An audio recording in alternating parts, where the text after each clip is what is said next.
All right, welcome everybody. Thanks for being here on this nice Friday at 1 p.m. We've had a great start to our symposium this morning with a workshop from James and Isa from the Ella Baker Center. Really glad that you're here too for James's address, which is titled Understanding Prison Abolition in Practice, Reentry and Community. James is campaign manager for the Ella Baker Center for Human Rights. And just personally super excited for his talk and our conversation together as well about the topic of prison abolition. Super important concept, but one that's often really, I think, misunderstood too, in terms of what it actually means in application. So James, thanks so much for sharing your insight with us today. Thank you.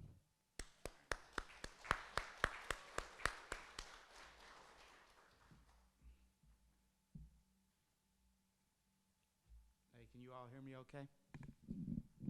How about now? Oh, awesome. I'm going to give a few prepared remarks and then would love to open it up for discussion and questions or just like thoughts from everyone here. I'll start by saying I'm extremely honored to be invited to speak to you today at the Humanities Beyond Bars Symposium. In fact, I feel particularly privileged to be at this specific event because it was during the latter years of my incarceration that classes in philosophy and literature helped expand my thinking and situate my life and experiences within the broader context of the communities and institutions I've interacted with throughout my life. I realized that I didn't have to see myself as nothing more than my incarceration status, that I didn't have to cling to a version of black masculinity that formed in my culture as a toxic response to white supremacy, one that demanded that I view the world through the binary of predator and prey, but that I could instead think of myself as a student and a writer, as a friend and a positive force in my community. In a very real sense, studying the humanities helped me discover my own humanity while still incarcerated.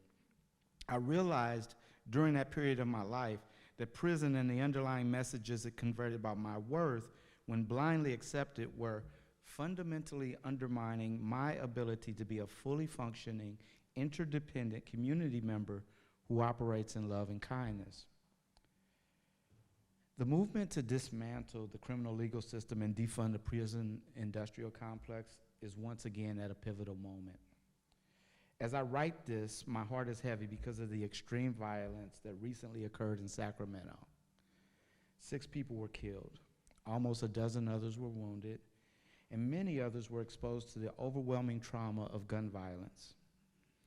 I've either experienced or committed violence throughout each of the 5 decades of my life, so I'm achingly familiar with the pain, the fear, the feelings of isolation, shame, and unworthiness that perpetuate and result from these devastating acts.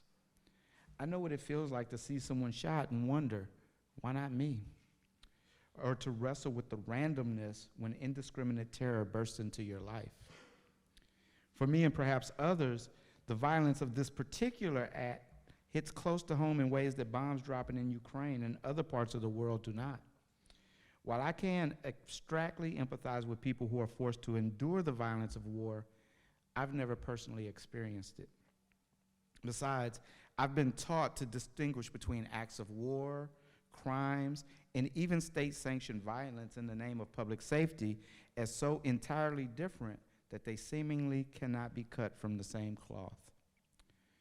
While I can now recognize the rhetorical tricks and tortured carceral logic at play when we make those distinctions, none of it comes close to healing the harm we all experience when we are forced to accept violence as a way of life.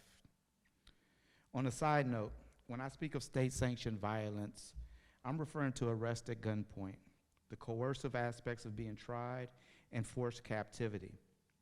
Whether a person believes state violence is justified or has value, it is still a form of violence, one that is largely invisible to people whose property, privilege, or safety is seemingly protected by it. Each time I see one of these shootings, I'm struck by the ways violence begins to compile upon violence.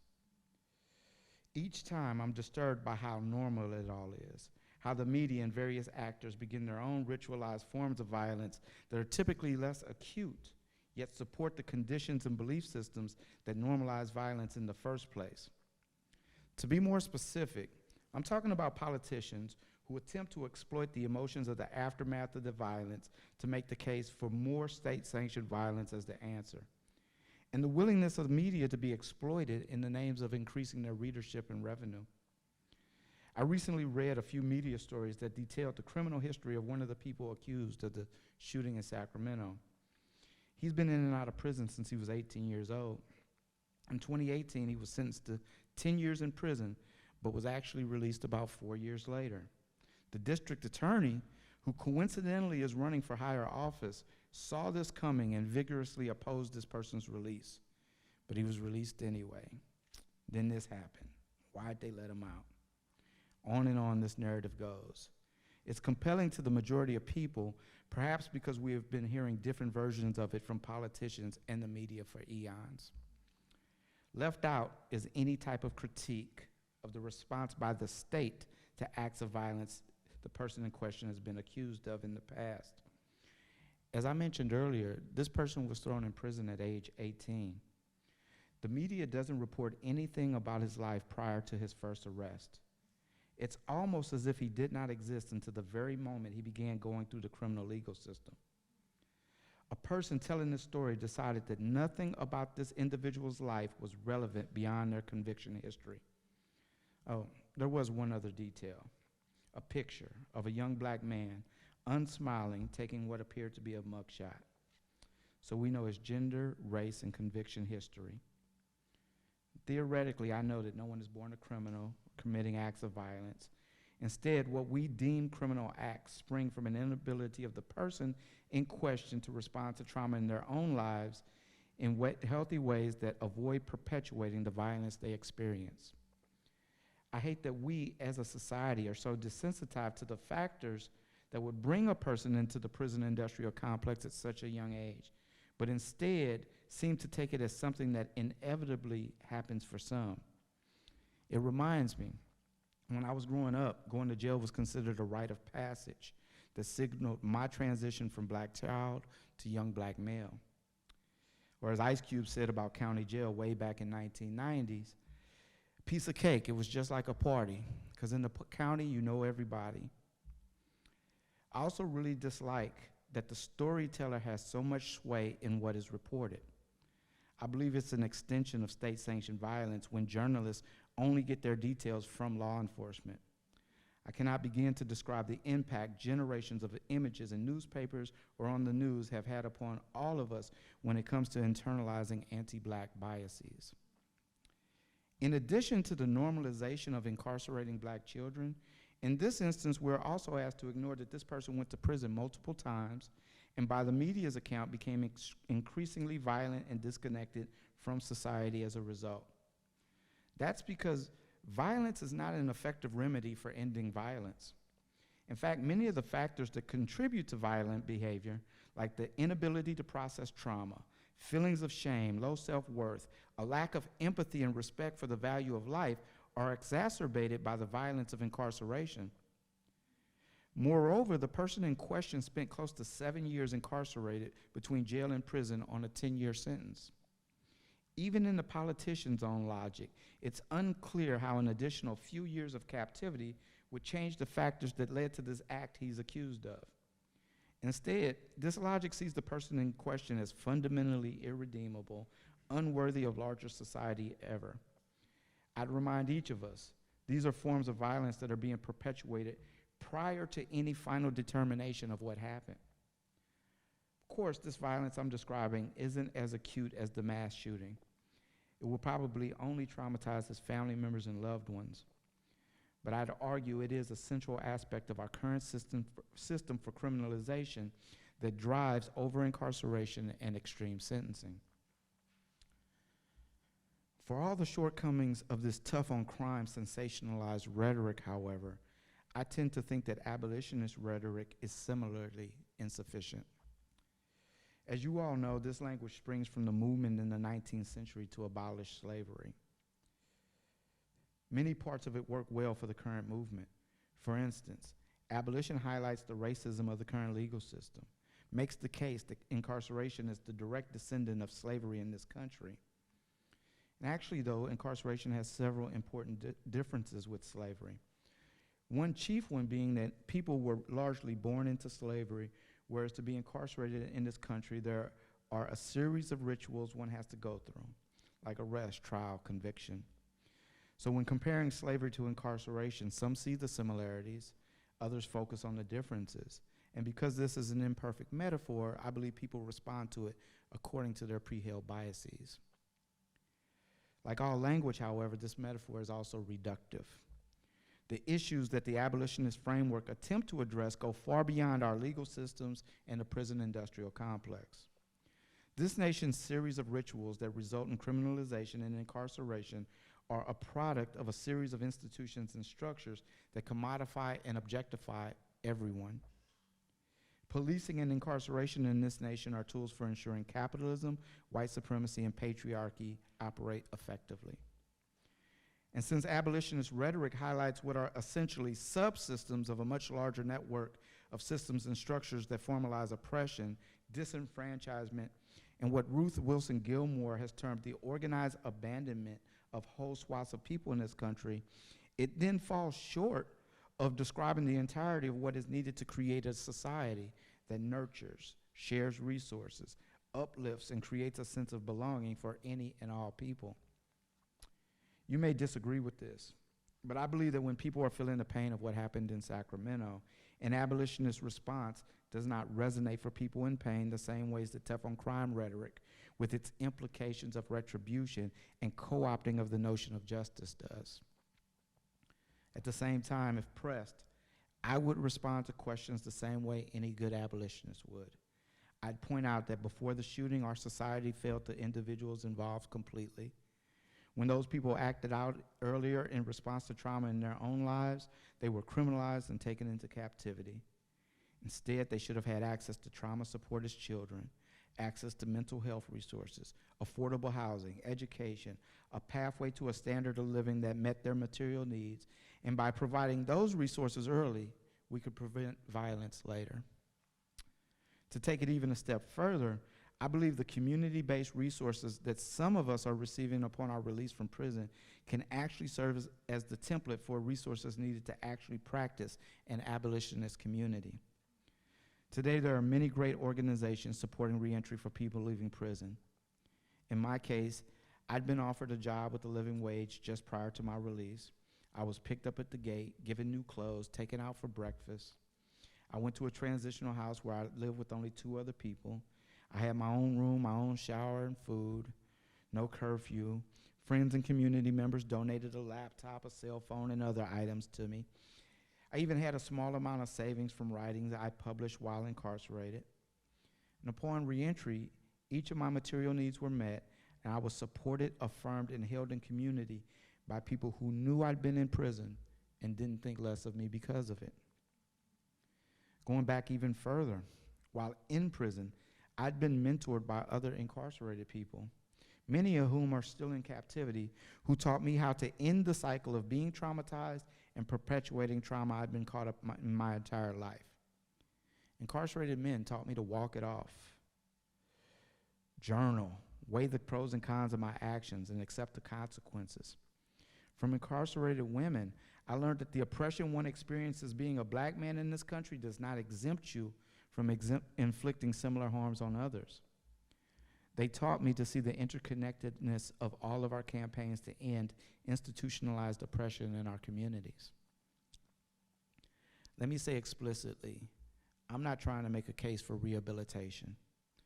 It's an aspect of privilege to ignore the violence of poverty, the failures of society to provide basic support and resource for marginalized neighborhoods, to disenfranchise people who are often still teenagers, and then say that that person alone needs to be rehabilitated.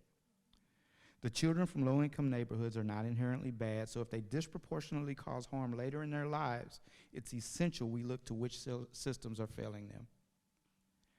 I believe that resources are forming to support loved ones who are being released from prison, and that it gives us a fresh way of providing concrete answers about what an abolitionist society could look like.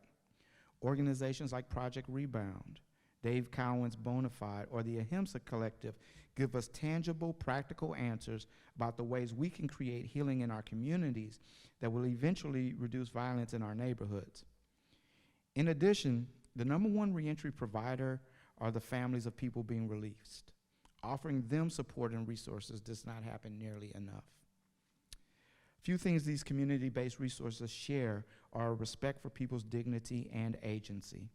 They have a compassion when people make mistakes and a humility to avoid centering their knowledge of reentry above an individual's experience. Each person successfully reentering society from prison needs similar things: an internalized new identity that increases their feelings of self-worth and community, the tools to process trauma in ways that don't cause harm to themselves or others, and opportunities and resources to have a standard of life that feels dignifying. These are the same things all community members need, regardless of any criminalization or incarceration. When we accept the value of all life by investing in each life, we make moments like what happened in Sacramento last week virtually impossible. I don't care who you are. If your family and your neighborhood helped you feel safe and empowered as a child, you won't turn to a gun for those feelings later. When you are taught that you matter, your happiness matters, your security matters, love matters, you will see that others matters too. There's a way of contributing to people's feelings of self-worth that lead them to see the worth of others. I learned that from people who are incarcerated, individuals the government has said never deserve to see the light of day. I've been nurtured by people who are being kept from their own families at gunpoint. So I know that any belief system that sees people as disposable is not only missing the mark, it's actively causing harm. As a society, I sincerely hope we do not let the fears that are being exploited by some for personal gain deter us from openly and honestly critiquing state-sanctioned violence in our nation. Just as committing acts of violence towards children in the name of discipline normalizes violence for them, responding to individual acts of violence in our communities with arrest and captivity normalizes and reinforces the violence we are all trying to see end. I believe it's time we add to the language of what we want to abolish, dismantle, and defund. We already have several examples of the world we want to build. Philosophies like "we keep us safe," "care not cages," and all they apply about the community's role in creating alternatives to policing and incarceration give us a roadmap for creating safer communities that do not rely upon punishment and retribution. Thank you.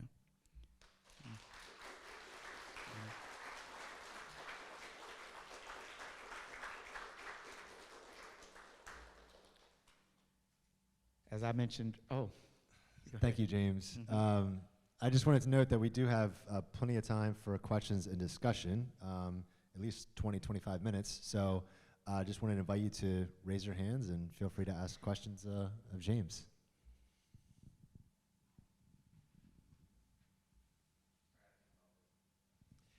That actually reminds me, one other thing that I'll also ask is when you have a question, this is a good opportunity to be thinking of questions right now as I'm still talking. I'm going to give you a microphone to speak into because we're live streaming this and we're recording it. And so if you don't speak into a mic, we won't be able to capture your great question.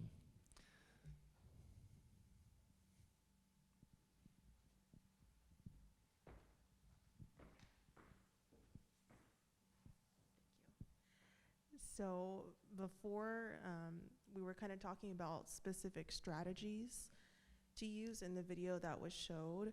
And I think kind of from like a social work perspective, or like nonprofit organizations who work with probation and parole, who have clients who are still incarcerated right now.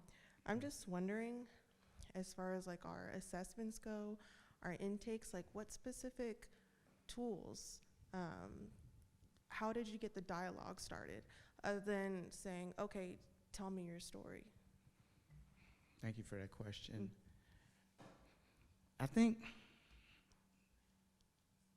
the organizations that feel most effective are very circumspect in how they partner with law enforcement agencies like probation and parole, and very cognizant of the differing agendas. So and I'll give an example. There are transitional houses that if you get in trouble with your parole officer, they'll kick you out. Not being cognizant that by being complicit in reinforcing the legal system in this particular instance, they're perhaps contributing to creating a worse dynamic. So that's a roundabout way of saying that the questions that feel most important to center when nonprofits are looking at how to support people who are coming back home are first and foremost, what are they asking for? Secondly, what are the gaps that the organization itself has in understanding what's being asked? And what often happens in a nonprofit space is you have a lot of people who might come from a certain background that's not indicative of the background of the people that they're working to serve. So the nonprofit it's helpful to interrogate themselves. Make sure that they have pathways to have a framework or a way of looking at it that's really inclusive of the people's experience that they're trying to help. From there, the questions are, how can we center this person's experience? How can we center their agency? How can we accommodate for just how individual an experience re-entering society is? I've personally been released from prison twice, and each time was vastly different than the first time in my own emotional journey.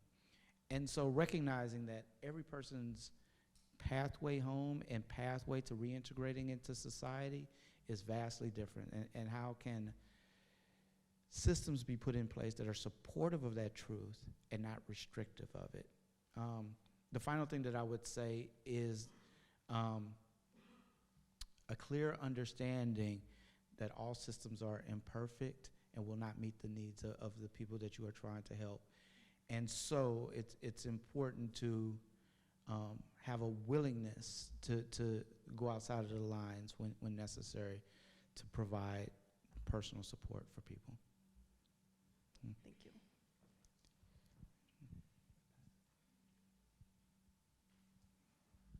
Hey, how you doing again, right? So a lot of your testimonials, they referenced or paralleled famous sociologist Robert K. Merton's social strain theory, where society puts a lot of pressure on individuals to accept socially accepted goals, but don't give them the resources to obtain it, so they result to deviance.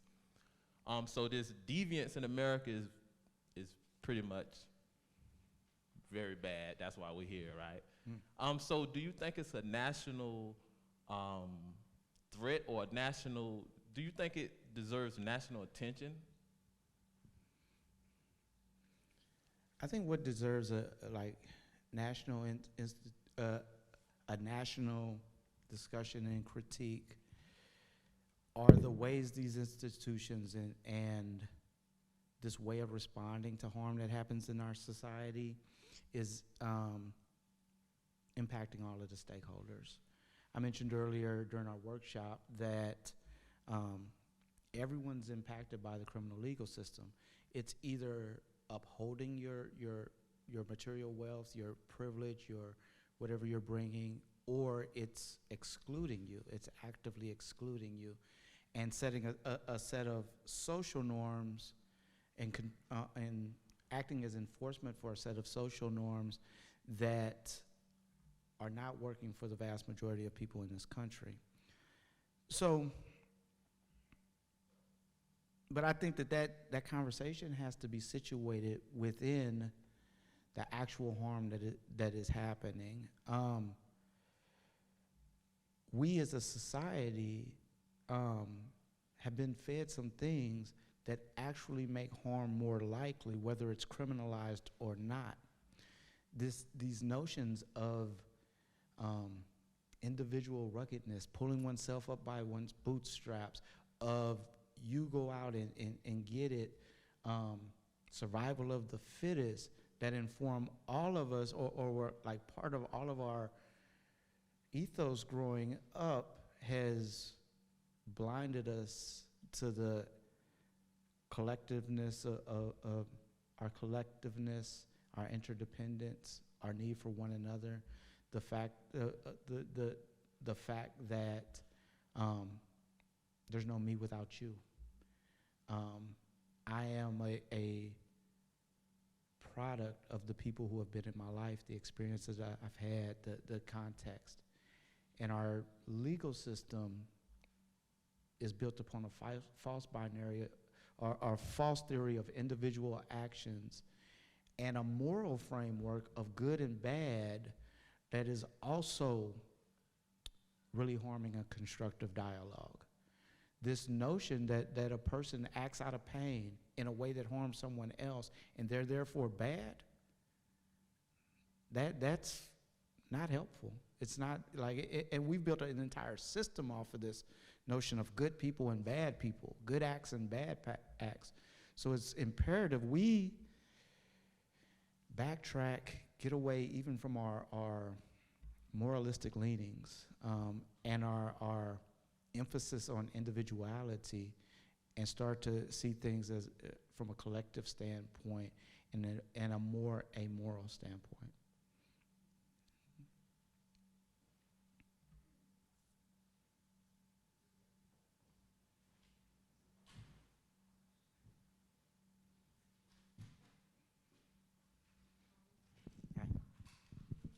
No.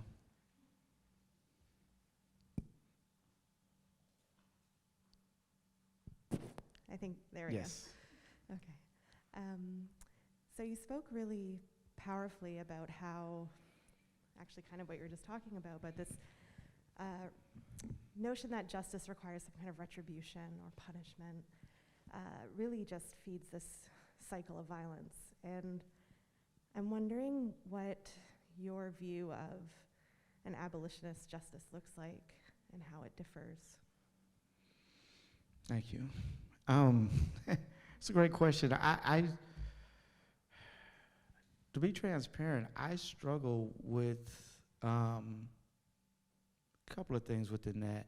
One is justice itself is a religious term, and I'm comfortable in my faith. I'm not aspiritual or any of those things. However, I don't think that it's helpful to build society off of notions like justice, because it sets an ideal that is, first and foremost, in a nation of 350 million people, defined 350 million different ways. Like, everyone in this room has different notions of what justice is.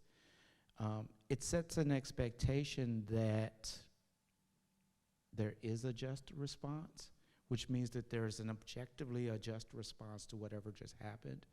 And we're subjective. So even if that were true, how would we ever know it? We have no way of identifying objectivity. So just this idea of getting to a just response, I struggle with. And especially the fact that there are systems that we would be able to create systems that could get us there. I do think that a lot of times what we mean by just is accountability, restoration, a commitment that no further harm is done. And those are responses I think we can get to, but I think that a lot of the rhetoric that we've all ascribed so much to is limiting us and limiting our ability to really think constructively about it. Yeah, I guess that's where I would close. Hello, my name is Lorenzo Tafoya, and I'm an outreach counselor here at Bakersfield, at Cal State Bakersfield, and I deal a lot with the youth. I do outreach with middle schoolers and high schoolers, and my question is what advice would you give to a student that comes from this impoverished areas, marginalized communities that sometimes feels impossible to get out of the system. So how can they mobilize and maybe create some space for them to really make an impact and get out of that system? Thank you. I think the first thing that I would feels important to me is to affirm that the emotions that being in that situation are producing for them are valid. Like, whether it be anger, outrage, a fear, anxiety, whatever living in that situation is bringing into their lives, that it's valid, and that it's important that older people in their lives are supportive as they figure it out. The second thing that question raises for me is, and I'll use myself as an example, growing up with what I consider to be bad parenting, going through trauma and pain in my household first, then stepping outside, acting out, and having that punished, going to school and having my actions punished, really helped me internalize this notion of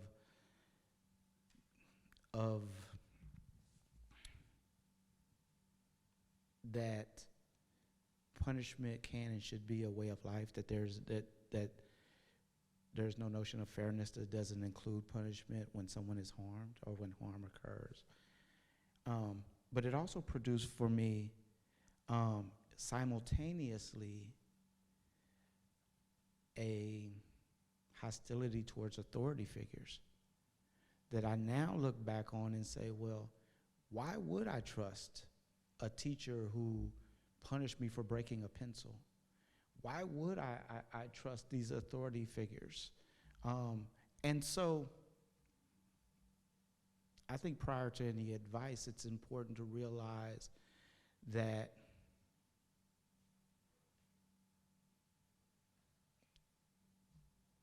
we as older individuals, our age and our whatever privileges we bring to that relationship, whatever power we bring to that relationship, should not be conflated with the right to give advice. Like, the first and foremost question for me is, how can I earn your trust? What advice do you have for me in this relationship so that we can have a healthy relationship?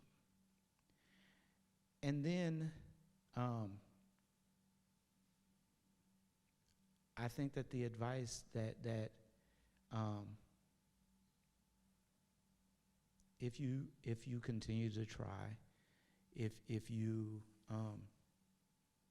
continue to believe in yourself, hold yourself, and believe in your own self-worth, you will eventually get to a better place, I think is important as well. Hi, how are you? My name is Roberto Luca, and I am with a Reentry organization in Torrance, California. I'm a director there, and I'm also formerly incarcerated. My question to you is that, you know, there's a lot of movement, in a sense, going on in Los Angeles when it comes to reentry, a lot of funding, a lot of programs. The majority of it is connected to workforce and development. Mm-hmm. Where I seen the gap was in empowering individuals. And what I mean by that is, like, when individuals are coming home to us, when they're coming to our transitional housing, when they're coming to our community center, there's a very self of autonomy, very low sense of that, very low sense of self-esteem, and you know, on and on. So what we try to do is support him in building that. Right. So I guess my question to you is like, what would you advise as like, what maybe you have seen as being like the best practices? Like, I already know what we're doing, and like I have my own answer, but I want to learn from you. Thank you. I think the like, one of the first things to acknowledge is in that relationship that transitional houses and reentry providers need the people coming home from prison just as much as the people coming home from prison need those resources. It's a mutual and reciprocal relationship. And I think being clear-eyed about that and acknowledging that to people is important. Like, because they know, like, there's a contract in play here. Someone's being paid to do this for me. And so acknowledging that and being transparent about it is extremely important. And then the final thing is, or the second thing is, make sure you're always giving people choices and communicating to them that you will not be punished because of your choices. I'll give an example. Like, you can tell a person, we can either help you set up your own checking account, or you can hold on to your money if that feels better. Regardless of whatever they choose, if they're frivolous with their money or if they make poor financial decisions, especially early on, the response can't be punitive, but instead, how can we work with you to budget better, and how can we support you? By giving people choices, or naming their choices rather, supporting them in whatever they choose, and giving them the resources to follow through on that choice, and support if they fail in that choice, or if a mistake is made or it doesn't turn out the way they plan, will increase their autonomy and agency quite the same way it did for us, right? I think it's just imperative that people know that if they don't get it right the first time, so what? There's a second and a third, and as many times as you need. Hello, my name is Aaron Chung. I'm also formerly incarcerated, and I currently work at the Project Rebound for Cal State LA. My question to you is, like, you know, when you got out, especially for reentry, because I deal with like a lot of struggles myself, how did you deal with, you know, the suspicion that you had towards, you know, people who you didn't know and people who you knew? But at the same time, how did you deal with the kindness that people showed you? Because for me, you know, experiencing kindness on the, you know, when you get out is a weird thing, because, you know, when you're in prison, kindness is a double-edged sword in prison, because they will ask you to do something that you might not want to do. Yeah. So how did you, as an individual, deal with, you know, dealing with the suspicion, people being kind to you, people treating you like a person, you know? Because for me, I look at the suspicion like, what do you want from me? You kind of feel me? And I think, you know, people who are formerly incarcerated also struggle with that. But yeah, I just want to know, like, how you dealt with that. Oh, thank you. So I was released a few months before the pandemic. And I remember I got out in December of 2019. And I remember March of 2020, the pandemic hit. I began working remotely. And beyond that, not much changed in my life. Like, people all around me, some people were losing their jobs, people were having different issues and struggles, experiencing a lot of hardship. I actually wasn't, because I'd just gotten out of prison, so I was experiencing greater freedom even in the beginning of the pandemic than I'd experienced before. So I was having a different experience than everyone. And then, for the first time in my life, I wasn't on the impacted side. Like, that was, and so during that period of time, I won't say that I responded to it well. Like, I responded by kind of like working harder and trying to show my worth even more, even though I knew that that was an aspect of survivor's remorse, survivor's guilt. I think that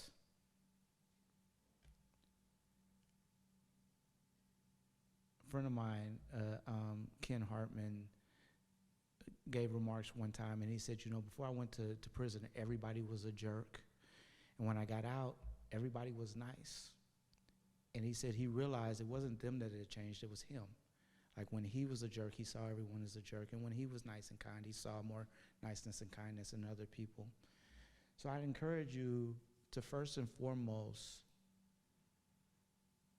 understand how the way you're showing up is contributing to that response that you're getting. And then secondly, though it may be difficult, use it as an opportunity to affirm your worth. Regardless of why they're being kind, you deserve kindness. Regardless of what their agenda is, these are the ways you deserve to be treated in this society. And it's not always easy to accept because of what we've internalized prior to that, but that's the work, to learn to accept dignity, respect, kindness, and celebrate it when it comes your way. Yeah. Mm-hmm. Time for maybe one more question, if there is time. I mean, if there is another question. Great. Mandy, you can close this out.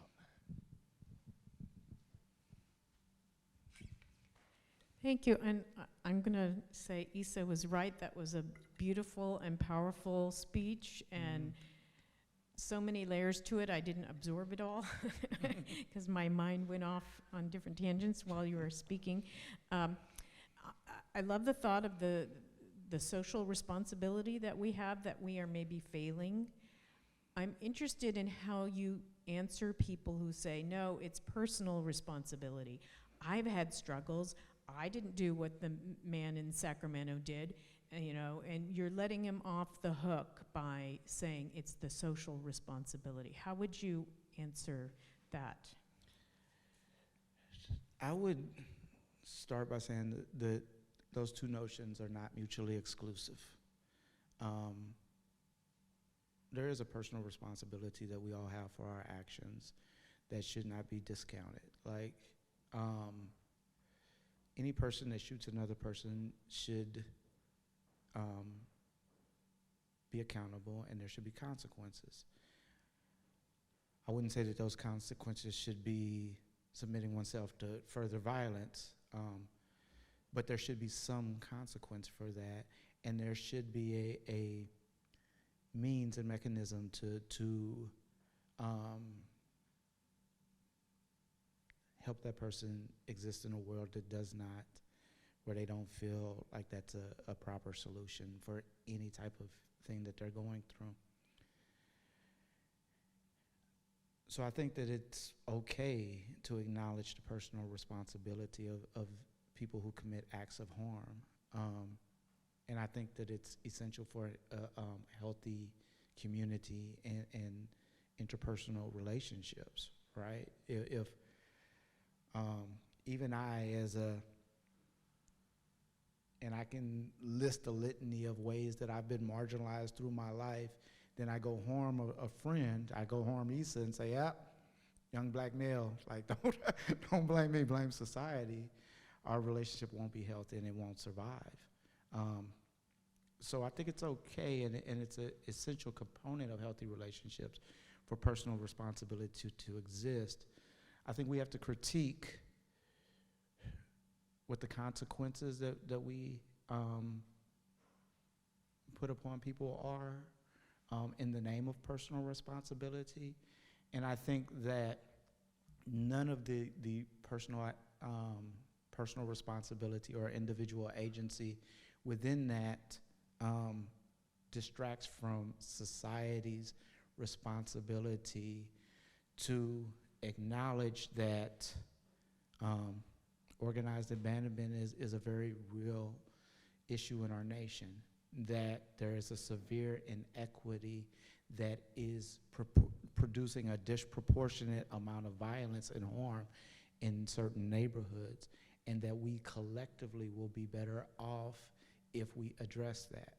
And I'm not talking about in the way where a person sits in their suburban home and becomes dismayed by violence in the Tenderloin and fearful as if that violence could ever reach them, and then votes for tough on crime or votes for whatever based upon their own fear. But I'm talking about approaching this in a way where we do not put our fears and above others' lived experience and above what people are going through who are dealing with this lack of a social network and this lack of a social net, in their lives. Thank you, James. Once again, everybody, please give me James a round of applause.